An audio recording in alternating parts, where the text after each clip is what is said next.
नमस्कार बच्चों, मैं Prahlad sir SVM Rajpura school की हिंदी की ऑनलाइन क्लास में आपका स्वागत करता हूं। बच्चों, हम पढ़ेंगे आज हिंदी में संज्ञा। संज्ञा की आपकी 3rd क्लास से शुरू हो जाती है, फिर भी आपकी संज्ञा का टॉपिक हर क्लास में आता है, इसलिए आपको संज्ञा पढ़ाने जा रहे हैं। वो पहला टॉपिक है और वो है संज्ञा। संज्ञा का अर्थ ही क्या होता है? नाम, यानी किसी का जो नाम होता है वही क्या है, उसकी संज्ञा होती है। तो सीधा सा अर्थ तो यही हो गया कि संज्ञा का अर्थ क्या होता है? नाम। लेकिन इनकी क्या है? परिभाषा दी गई है। तो परिभाषा क्या होती है? परिभाषा, संज्ञा की परिभाषा। तो संज्ञा की परिभाषा क्या होती है?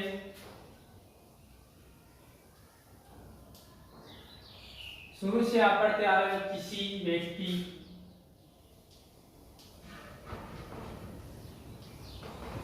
वस्तु,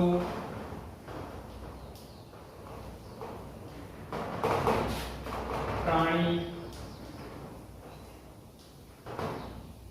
किसी व्यक्ति, वस्तु, प्राणी, गुण,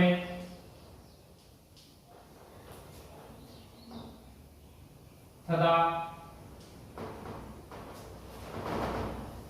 भाव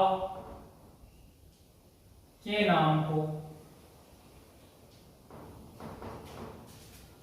नाम को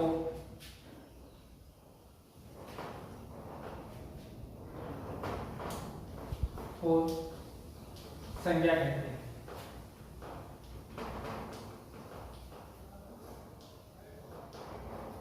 तो परिभाषा क्या है? किसी व्यक्ति, वस्तु, प्राणी, गुण तथा भाव के नाम को संज्ञा कहते हैं। इसमें एक नाम और भी ऐड हो सकता है, यहाँ पर देख लो, जैसे स्थान। तो किसी व्यक्ति, वस्तु, स्थान, प्राणी, गुण तथा भाव के नाम को क्या कहते हैं? संज्ञा कहते हैं। ये तो होगी संज्ञा की परिभाषा। जैसे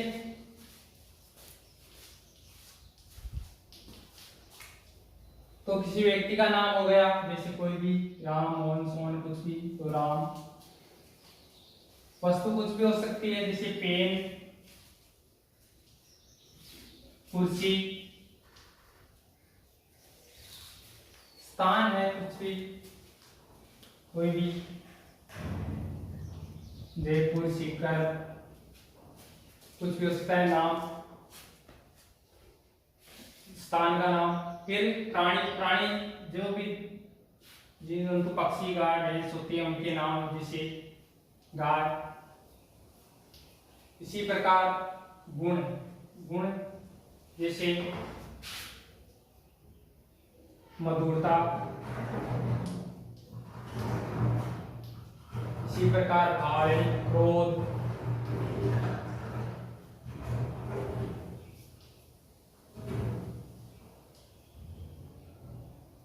आदि।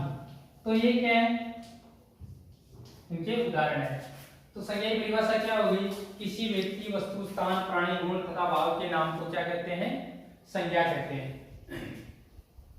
और उदाहरण के लिए जैसे पेन है, कुर्सी है, जयपुर है, गाय है, मधुरता है, क्रोध है, बुढ़ापा है, लंबाई है, कुछ ऐसे बहुत सारे उदाहरण आ जाते हैं। इसी प्रकार फिर संज्ञा के भेद। तो संज्ञा के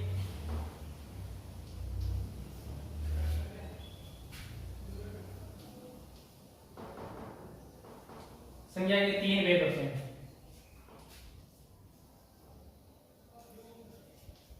संज्ञा के कितने भेद होते हैं?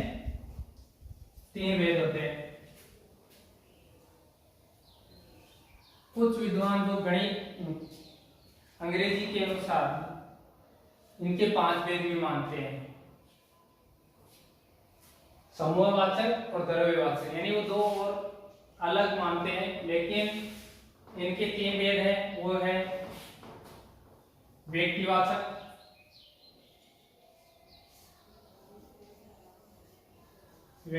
संज्ञा। दूसरा है जातिवाचक संज्ञा,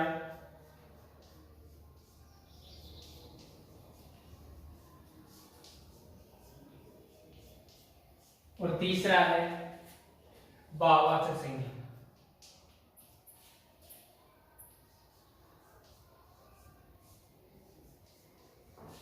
तो संज्ञा के तीन भेद होते हैं। तीन भेद कौन से हैं?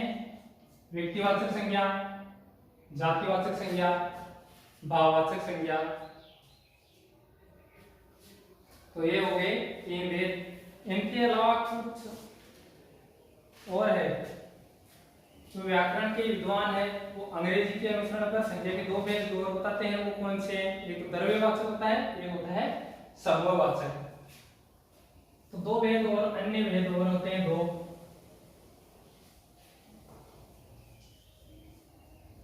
इसमें एक होता है द्रव्यवाचक और दूसरा होता है समूहवाचक।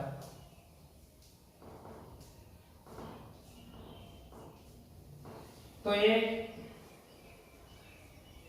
संज्ञा के वैसे पांच भेद हो गए, लेकिन आपको पढ़ाया नहीं जाता है कि संज्ञा के तीन भेद होते हैं। व्यक्तिवाचक संज्ञा, जातिवाचक संज्ञा और भाववाचक संज्ञा।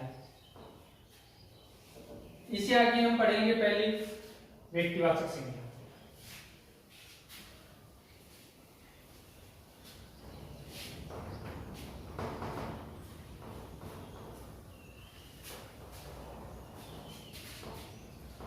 पहला टॉपिक लेंगे व्यक्तिवाचक संज्ञा।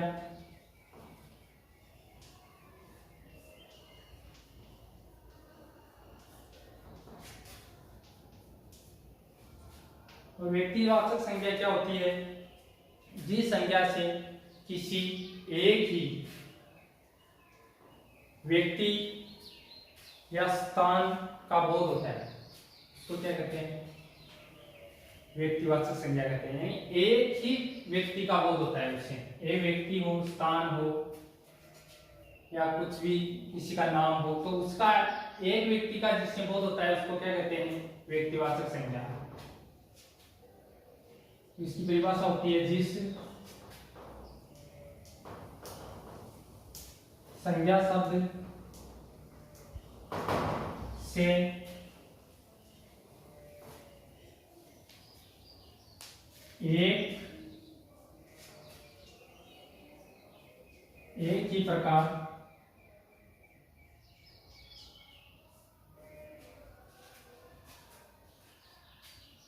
एक ही प्रकार के व्यक्ति, स्थान या प्राणी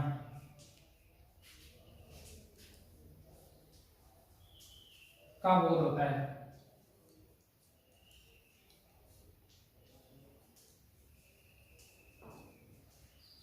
इसे क्या कहते हैं?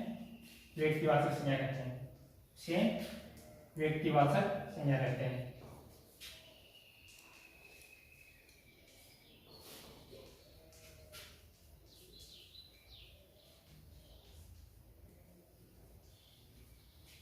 तो जिस संज्ञा शब्द से एक ही प्रकार के व्यक्ति, स्थान या प्राणी के का बोध होता है उसे व्यक्तिवाचक संज्ञा कहते हैं। जैसे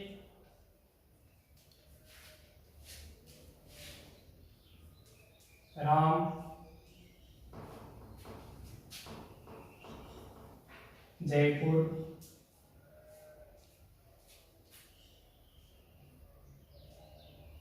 और कुछ और नाम, जैसे कोई गांव का और नाम मान लो शेषम, सामी, राजपुरा, कुछ भी गांव का एक का जो पर्टिकुलर नाम। तो कोई वस्तु का नाम, जैसे गांडीव, यानी गांडीव क्या है? एक धनुष का नाम है, तो उसका एक विशेष नाम है, इसलिए इसे एक ही प्रकार का बोध होता है। इसको क्या कहते हैं? व्यक्तिवाचक संज्ञा कहते हैं। और आगे जो जातिवाचक संज्ञा और भाववाचक संज्ञा है वो कल आपको नेक्स्ट क्लास में पढ़ाएंगे। जितना आपको बता दिया गया है उसको नोटबुक में नोट करना है। Thank you.